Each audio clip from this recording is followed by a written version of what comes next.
You're listening to The Brand Compass, conversations to navigate your way to building a brand fit for purpose and poised for success. Here's your host, 𝗘𝗣𝗜𝗦. Hello, my friend. Welcome back. How are you doing? It's so lovely that you're joining me once again. Thank you so much for your loyalty. You really help me to show up and make sure I have something worthwhile for you to listen to. So thank you for holding me accountable.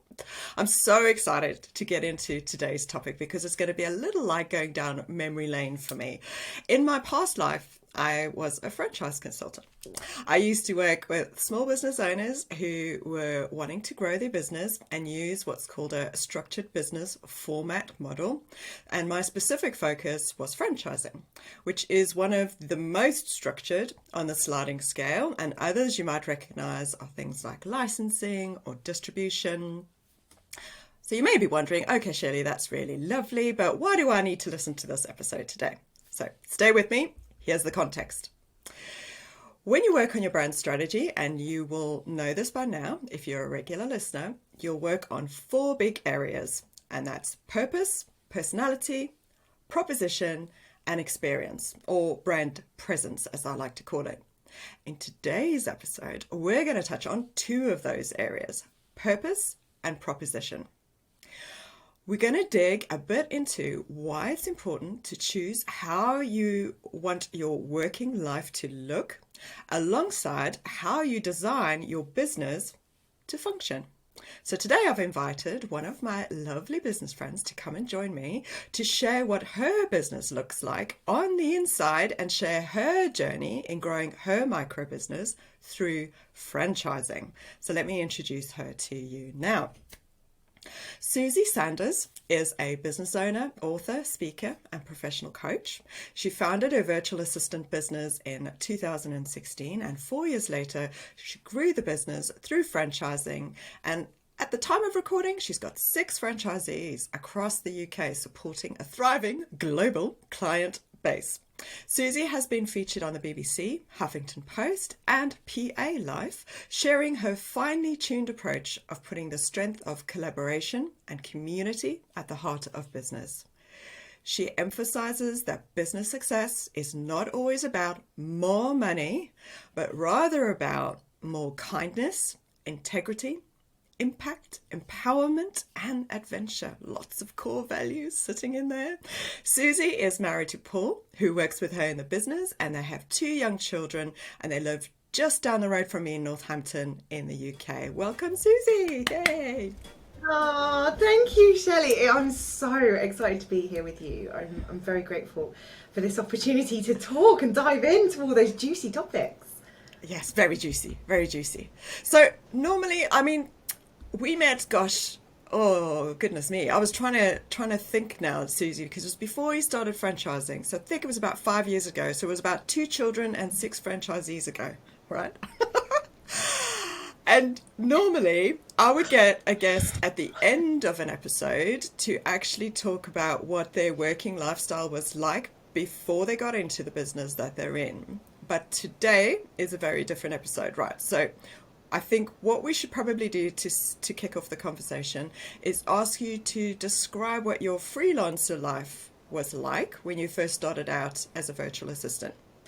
Wow, yes. It feels like a lifetime ago. I've definitely aged significantly. But I think when I first started dipping my toe into self-employment, the reasons why I was looking for self-employment, and I jumped in to kind of set up as a freelance VA. The reasons behind that were for a better life and more balance. And I just had my first baby, and it was a big monumental shift. So life back then was very pressured in terms of time and resource, and I was chasing the dream. But I also had a young baby, and I don't think I was a bit naive about how hard it would all be. So life was very different back then in many, many ways. And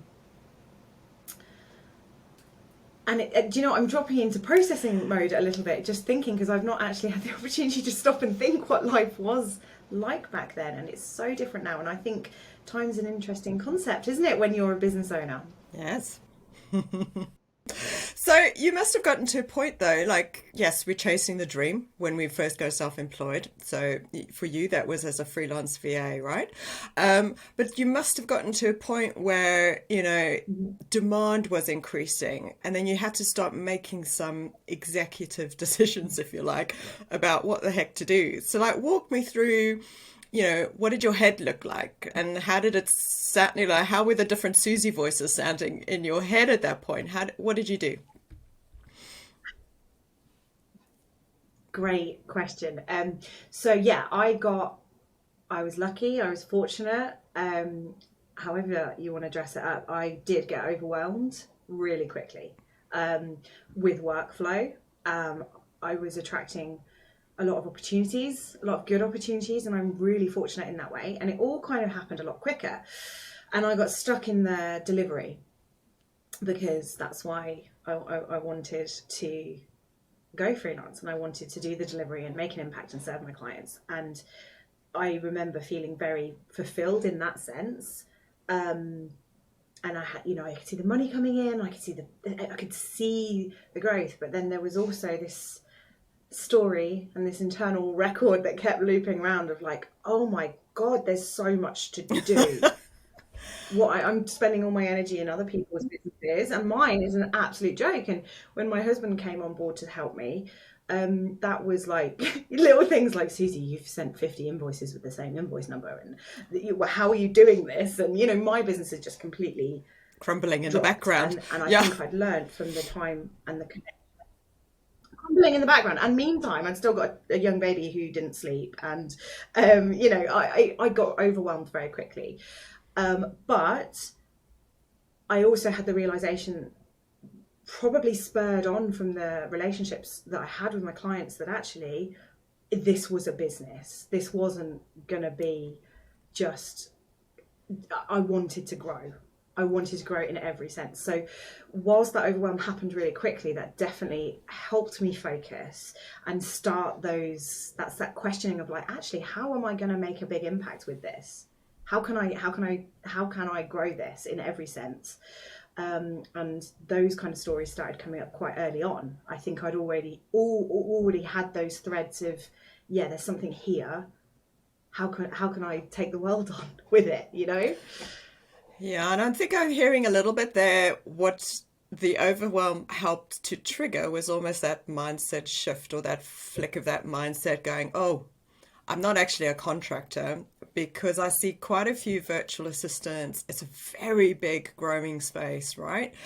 And especially now after the pandemic, it must be exploding even more, where businesses that were very old and traditional in the past and never even considered having remote working teams. Now there's much more openness to those conversations. But what most virtual assistants end up falling into the trap of is actually just swapping one boss for like 6 or 7 or 10 bosses, which is not the most efficient way to work, and it's draining. And you found that, luckily for you, you found that very quickly. So the other thing I was also hearing there from your story was clearly there was a demand and a need, and clearly people were liking what you were serving. Right.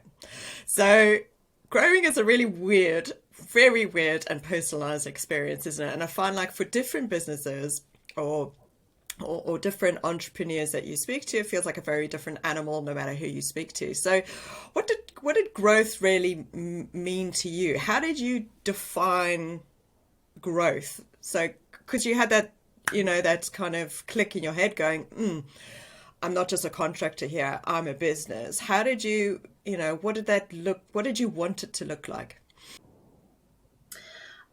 Yeah, I mean, gosh, there's so much there. You're absolutely right. There's the VA space is just, and it's a hugely positive thing. And I think I'm going to go off on a tangent and probably forget your question now. But I think those points you've just raised are so significant, because I realised quite quickly that I had created a really bad job for myself.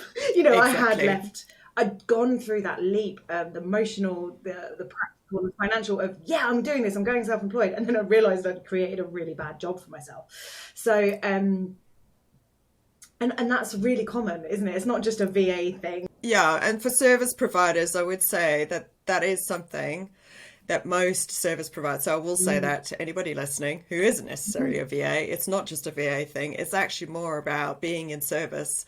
This is very common. Absolutely. And when you're coming from a place of purpose, and it's a really tricky beast. So I think my business partner, and my husband Paul was a really significant part of defining that growth. We kind of started that process together. And some people say to me, you know, I know, how do you work with your husband? I think we've had this conversation at some point in the past, and it's, yes, exactly, because for everybody listening, I do too. It's not for everyone. He definitely gets a lot more pressure and slack than I do, but we have clearly defined responsibilities. We have really contrasting and complementing skill sets. So we kind of started that journey as a team. We kind of sat down, started with us and the family, and that was the reason for the business. We wanted the freedom and the fulfillment and the flexibility for us as a family. And then when those realizations and those trigger points happen, like, oh, okay, this is a business, the shifting, the focus that Paul helped me open up to, and again through the support that we'd had and the connections that we had, our thinking then opened up to, actually, how can we do this for other families, in the sense of the franchise model that we have now, but also a lot of our clients are driven by the same things as us, and they want more freedom. So we kind of opened up our thinking through starting with us, but realizing we weren't alone, and all the emotions and the challenges that we were going in, we can leverage that. So we did start with us, and Paul definitely helped me with that. But you know, when you've got a young family, no day is the same. We found we had to be quite fluid in what growth looked like. But I think the key thing is we took the time to challenge each other and ask those questions. And that's the reason why Paul joined the business, because I realized he wanted the same thing as me, and he'd missed such a big part of our first baby being a baby, because he was away working in a really horrible office and he wanted to be around more. So we started with us. The thing with franchising is, isn't it? It is a beast. Number one, we know it's a beast. So it's not necessarily the easiest way to growth, but it is one of the smartest ways to grow. Particularly if you don't have a huge amount of investment or capital to put into something. You know, we aren't bigger businesses where we got a load of cash where we can go, oh, let's just buy a competitor. Let's buy an existing database. Let's buy an existing team. You can do that with franchising. But actually, that's why franchising works so well for smaller businesses, doesn't it? Because you can build from the inside out.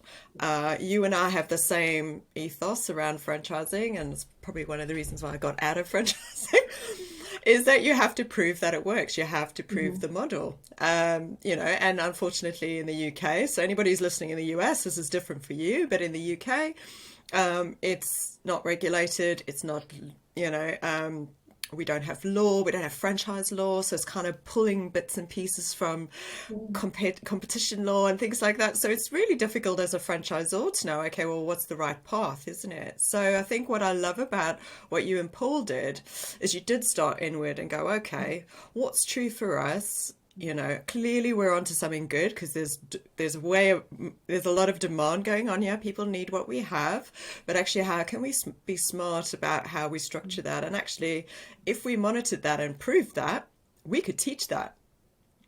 Yeah, and to somebody else. Yes, and that's it. And it's interesting because there was great resistance from me. When we were looking at our options, and we were looking at, you know, do we become a training school? Do we do the membership model? We were looking at all of our options, and Paul kept saying to me, I think this could be the avenue. I think franchising. I was like, no way. I wouldn't even entertain it, because my perception of franchising was perhaps not Yes. truthful. Not great. But my perception was it's big corporate, it's McDonald's, it's pyramid schemes. You know, it was quite a negative perception that I had. Got you. So when it Okay, first came up, I was got like, you. no, I'm not interested. So the ball kept kind of tripping away, and actually as I gave myself the opportunity to educate myself on, like you say, it is very different. I'm not an international franchising expert by any means, but the people that I've had the pleasure of connecting with and the experiences that I've had speaking to other franchisors, speaking to franchisees, a really broad spectrum of experience, and each franchise in itself is so unique. I mean, we're not the only virtual assistant franchise in the UK, but I believe the way we operate is unique. So even just labeling it a franchise still doesn't necessarily allow for what it really truly is, and that's the realization that I came to without being too fluffy. For me, our franchise model is about sharing and nurturing and guiding, and it's a bit like a weird marriage thing, isn't it? It's like, for better or worse, we're going to make this work. It is proven. You've got to do the Yeah. work, and I'm going to support you. It's very much it's a long-term model, but I think the thing that's nice, like I said, you guys started from the inside out and you went the right route to franchising, so that you actually did look at your structures, you looked at your systems and thought, okay, if we got smarter about how we're actually managing what we're doing, because clearly there's a demand, so let's get better at servicing that demand, but we could teach this to someone else. The challenge with franchising is that your job then changes, Suzy Sanders. You are no longer this lovely, nurturing, serving doer anymore, which gave you like a lot of joy and self-fulfillment. Your job changes. So much like any other business model, when you grow your business, you end up, you move up that little tree and your job changes. So give us a little bit of insight, like how that changed for you, and actually how did you make it yours so that you still felt like this was still your baby, you were still ticking some of your joy boxes. I know you've now moved into professional coaching as well, which is, for me, is a natural progression anyway, because you've now got these, these chicks that have come into the nest and you've got to look after them. So talk me through that. What does it feel like now? I've got a massive grin on my face then, because it's a journey. It's a journey, isn't it? A full disclosure, I'm still figuring it out. But yes, job changed significantly. My mindset on it, my approach with it was, and is, with business, I don't think you ever arrive and you've got to just get comfortable with being uncomfortable and embrace that change. So for me, I did get a new job and that was great.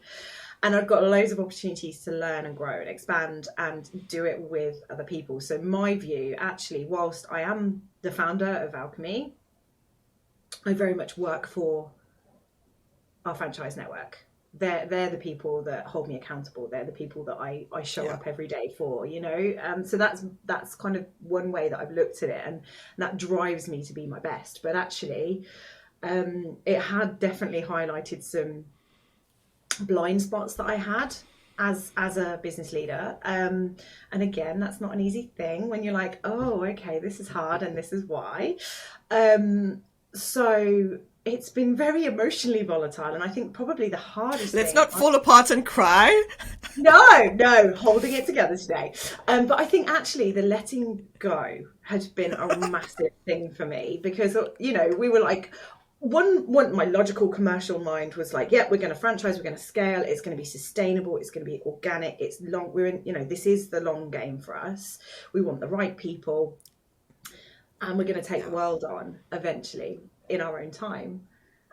But then emotionally, I was like, I started the business when my baby was very little, and I think motherhood changes you, understatement of the year.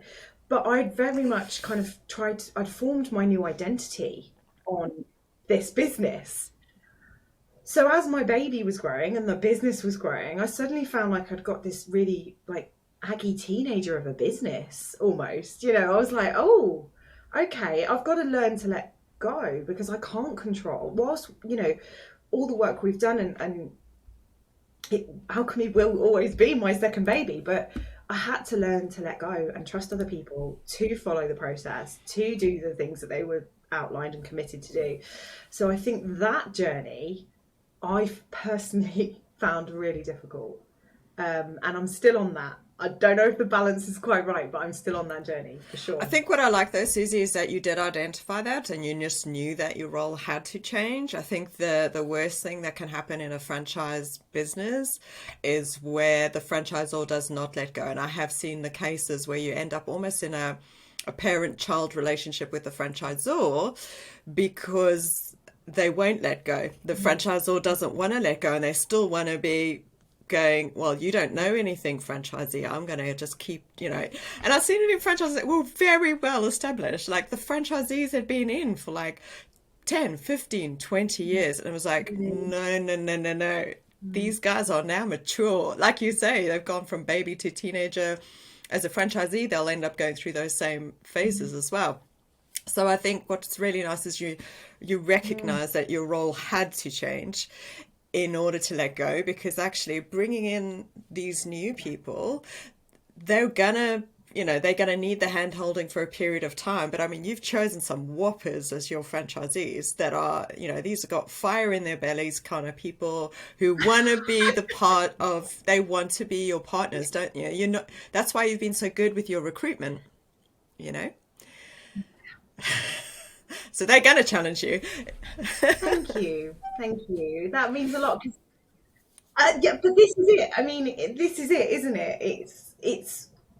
I personally find the dynamic and between the franchisor, the franchisee, the whole environment, I find really, really fascinating because, you're so kind. I feel incredibly fortunate of the caliber and the quality and the passion that we have in our franchisees, and they're business women in their own right. They've got that grit and that grace, and they've got that hunger to create a business for themselves, but they're not doing it alone. And it's a really interesting dynamic, isn't it? Because I have to remind myself I'm not their boss. They haven't got to answer to me, but they have got to do Exactly. this. And I just find that relationship really interesting.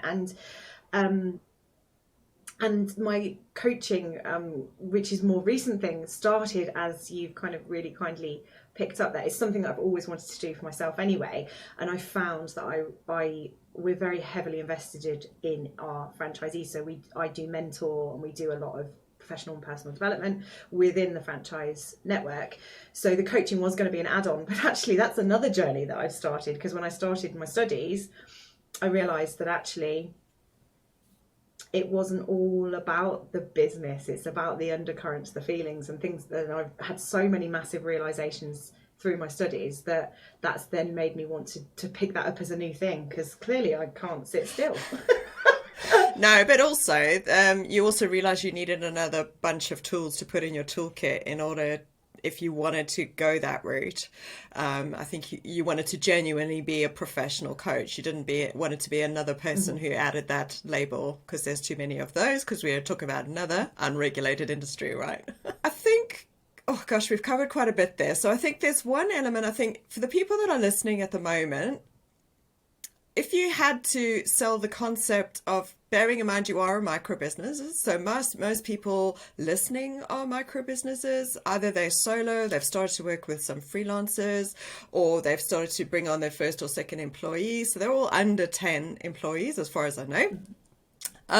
What would your advice be for people that are in that kind of business journey at the moment, and they're tackling this whole thing about growth? What would your biggest tip of advice be to kind of flip that mindset switch? And then if you want to sell the idea of franchising, if you want to, you could kind of maybe give one or two things that you think franchising has given you that you thought are magical, and you're so glad that you chose that as your growth route. Okay. So a couple of things that I think my advice would be around finding harmony in the advice that you take, which I know is kind of probably a bit of a contradiction there, but I think we're so, in the digital age that we live in, there's an expert for everything, there's an advice for everything, there's a person for everything, and there's opinions everywhere. And I think my advice, which I do offer to myself quite often, is to make sure that I'm checking in with myself about what is true for me. I'm taking on board what everyone is telling me, what the experts are saying, because it's all valid, but I am also making sure it's true to me and I'm not getting swept up in opinion. I think that would probably be the advice for anyone that wanted to receive that. And I don't want to sell franchising because it's not for everyone. But some of the things that I have found from it personally, it's about finding your own path, isn't it? And for me, the route that we chose with franchising gave me the opportunity to make a really big impact and to a lot of people. And that's why people start businesses, in my view anyway. In my experience, you start a business to make a difference. And franchising actually made, I'm a freelance VA, actually to look at such a vast, abundant opportunity potentially. So it definitely shifted my thinking and gave me a huge opportunity for growth, more connections, learning, and to be able to work alongside the most amazing people. And that's within the business, to have somebody out there with your business baby, proudly embodying it and changing their families' lives. I mean, I've got goosebumps. That's what it's about. And for me personally, franchising's given me that. But that's not everyone's journey, and that's not everyone's story, and that's okay. Yeah, no, you're absolutely right. I think it's just nice to try and have good stories out there about franchising as well, because I actually think it's an incredibly smart way to do things. It's not the easiest way, but it is an incredibly smart way. And in particularly, like you say, if you want to make a bigger impact, but you also want to do it in a sustainable way and you're in it for the long term, you're not in it just to make the short-term cash, I think you are right. One thing I want you to do just before we close out is I want you to think about early Suzy in 2016 and think, what would you say today to early Suzy that maybe would have helped her navigate her way a little bit easier when she went self-employed for the first time?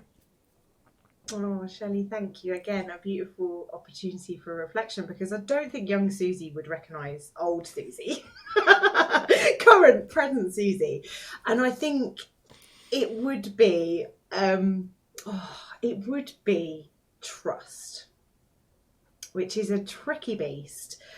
I think I would tell young Suzy to trust herself, to trust her ability to learn and grow and evolve, and to trust the timing of it all. Because you're right, I think actually franchising my business has been the hardest thing I have ever done, and I'm still not in a position where I feel like I'm there, and but I think leaning into that trust, finding that place between discipline, surrender and momentum, and just trusting myself to make the right decision, because the world wants you to doubt yourself quite a lot sometimes, and we're as business people, we're very good at questioning and analysing, and I think it would definitely be about trust and enjoying the process as well.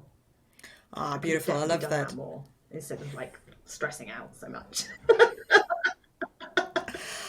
No, I think that's a beautiful bit of advice to give your previous self. And also, you mentioned very flippantly there timing, because I know I've had previous conversations with guests on the show where they've gone, oh, I didn't have to become a huge success in 6 months. Actually, this kind of stuff takes time. You can only really look at yourself over, especially as a startup, is when you get to like the 3-year mark, which is kind of where you got to when you then started to make your decision about franchising. So give yourself time. Yes.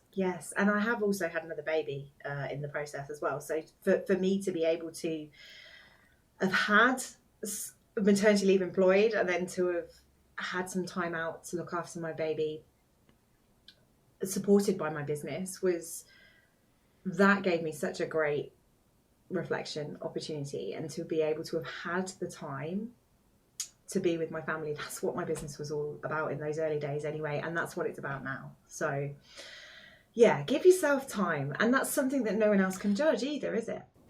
No, it's not. Oh, Suzy, thank you so much for this conversation. We need to wrap up the episode, but I reckon we could probably dig into something else that we could probably fall into another episode.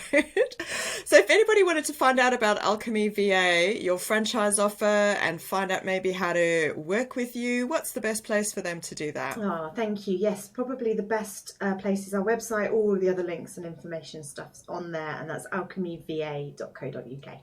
All right, and I'll pop everything in the show notes anyways. So, and also you're on socials and that, so I'll put all of that in the show notes as well. Thank you so much for joining me for the conversation and sharing the inner workings of your decision making, the moves you've made in growing your business. You are genuinely a light in our business community, and anyone who actually gets to physically meet you really gets to experience your brand values really loudly and clearly.